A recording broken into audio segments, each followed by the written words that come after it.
kelompok 1 yang beranggotakan. Halo, saya Kalista. Halo, aku Gloria. Halo, aku Jack. Halo, aku Tri. Halo, aku Mona. Selamat menyaksikan. Oke.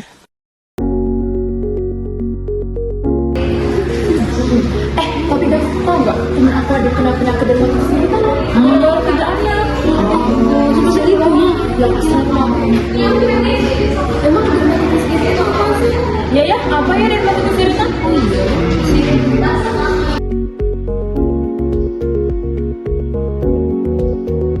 Penyakit dermatitis iritan adalah peradangan atau kerusakan pada kulit yang terjadi akibat kontak langsung dengan zat iritan.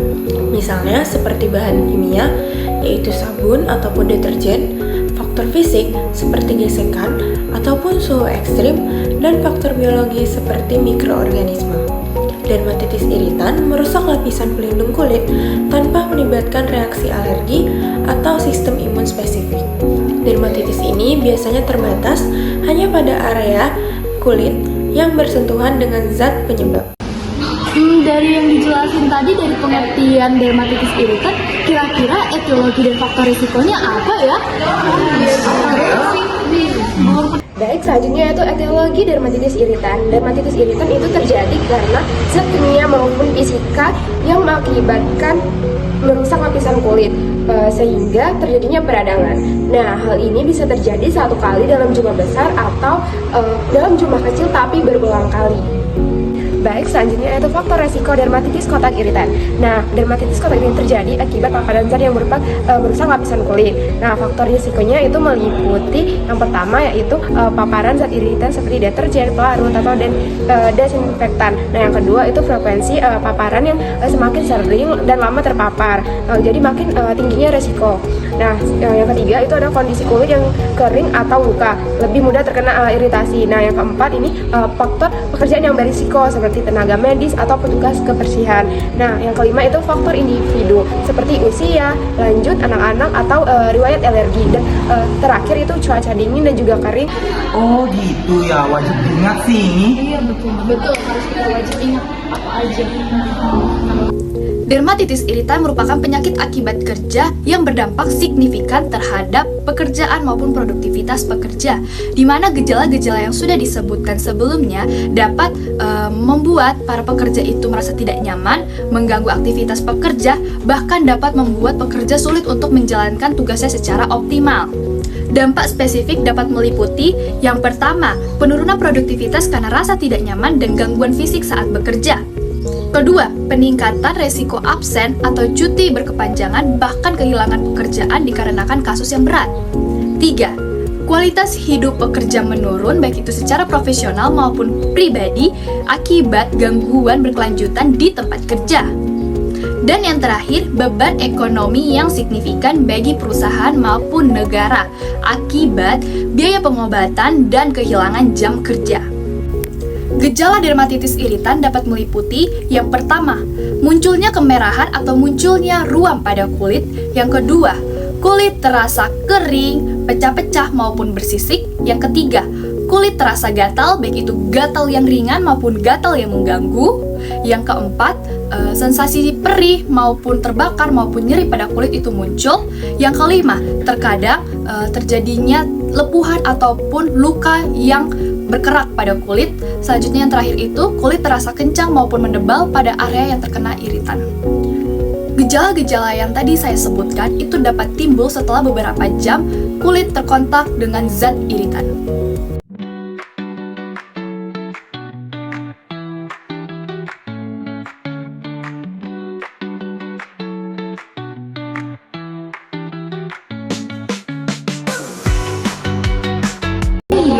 Setelah dipikir ternyata itu bahaya banget ya.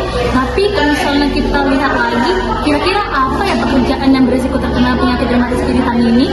Apa ya?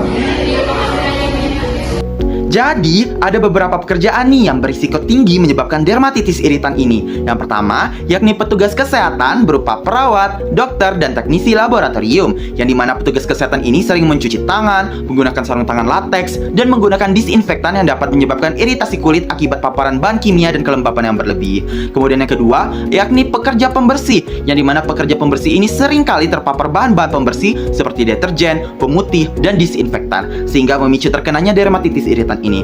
Kemudian yang ketiga, yakni pekerja industri kimia, yang dimana pekerja industri kimia ini berurusan langsung dengan bahan-bahan kimia iritan seperti asam, basa, pelarut organik, dan bahan korosif lainnya. Kemudian yang keempat, yakni tukang bangunan atau konstruksi. Nah, tukang bangunan atau konstruksi ini juga sering berkontakan langsung dengan bahan-bahan kimia seperti semen, debu, lem, dan bahan bangunan lainnya yang dapat menyebabkan iritasi kulit atau dermatitis iritan. Berikutnya yang kelima, yakni penata rambut atau pekerja salon. Nah, penata rambut atau pekerja salon ini sering berkontak langsung nih dengan pewarna rambut, kemudian bleaching, shampoo, dan produk kimia lainnya yang bisa menyebabkan iritasi pada kulit atau yang kita kenal dengan dermatitis iritan. Kemudian yang keenam, yakni petani dan pekerja perkebunan. Nah, petani dan pekerja perkebunan ini juga seringnya bersinggungan dengan pestisida, pupuk kimia, serta tanaman tertentu yang bisa menjadikannya iritan dan menyebabkannya namanya dermatitis iritan. Kemudian yang ketujuh, yakni pekerja industri makanan. Nah, pekerja industri makanan ini juga sering nih terpapar secara konstan terhadap air sabun dan makanan-makanan tertentu seperti bawang, cabai, jeruk, dan lain-lain yang mengandung senyawa iritatif. Kemudian yang terakhir, yakni yang ke-8,